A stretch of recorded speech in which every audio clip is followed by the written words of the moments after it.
Hey everyone, it's that time again for pull hypertrophy day. So I'm doing some back, some biceps, and some traps.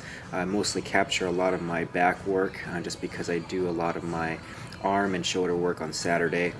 So I actually started off with some pull-ups, did some windshield wipers, did some close grip, regular conventional pull-ups, nice and controlled slow movements, just to help out with getting some blood volume into the actual area of the back before actually hitting some rack pulls. Typically I don't do this, but I'm probably going to start incorporating this just to help out with pre-exhaustion work, getting a good stretch into that area of the back. See if that actually helps improve the lift as I get deeper into the workout. And some people are actually using the squat rack where I typically do rack pulls, so I kind of had to reedify how I was able to do my workout. So I actually did some of this and I actually felt really good as far as getting a warm up. And I think that's kind of a misconception, is that if you don't go straight into those power lifts, you're going to actually lose strength without doing some pre-work. But I actually found the opposite. When I actually did some rack pulls, I felt really good just because I had a lot of good blood volume in there. I actually had a lot of circulation in there already. So I actually didn't have to warm up as much into my working set. So I'm doing 315 for reps and just really trying to really get proper form, proper movement. And this is a different angle. I got 375 within this movement as well. I had to use some straps, just my grip is just not feeling it this week, but felt really good as far as this particular lift. I actually had to just readjust and get back into the lift. So that's just a little bit about the rack pulls, and then I went right into T-bar rolls. This is a really good exercise just to help out with the thickness of the back.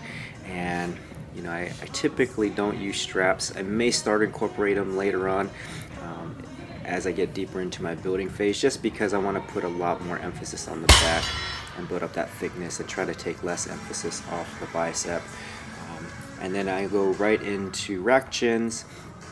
This is another great exercise, something that I saw back in the days with Lane Norton and Tommy Jeffers, and how that's supposed to help out with the thickness of the back, just kind of hitting the back in a different angle.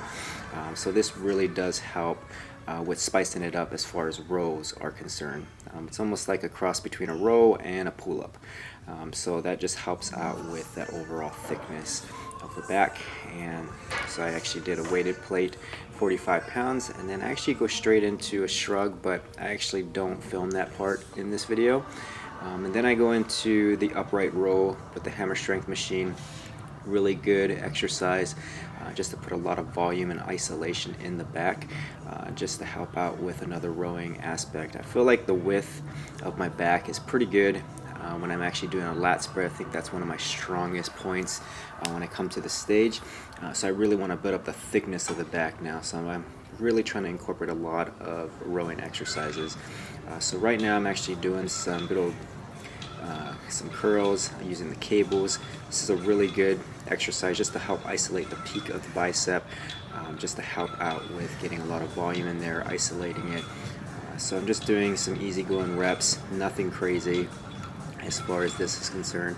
I actually go right into hammer strength shrugs, but I actually don't film that. It's all the way across the gym, so for me to film that, it definitely would look a lot of shaky on the camera. But I actually do another set. So typically on my hypertrophy days, I really go off of feel.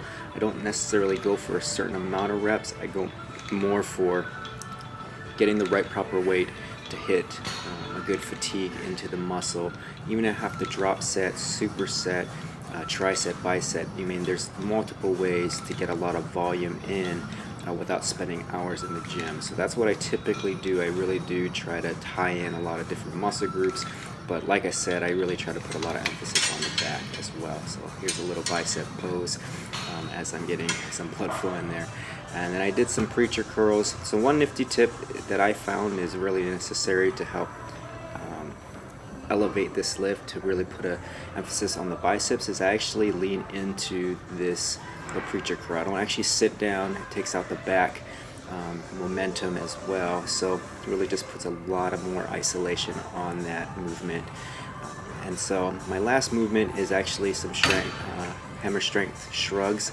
And you're probably noticing on the top of the video there is my pre-workout, so I'm actually going to do a video review on that with Infinite Mass, some of the clothing line and the pre-workout. But if you have any questions, comments, please leave them in below. I'll definitely address them and reply. Thank you so much for all your support and following this video. Thanks. Bye-bye.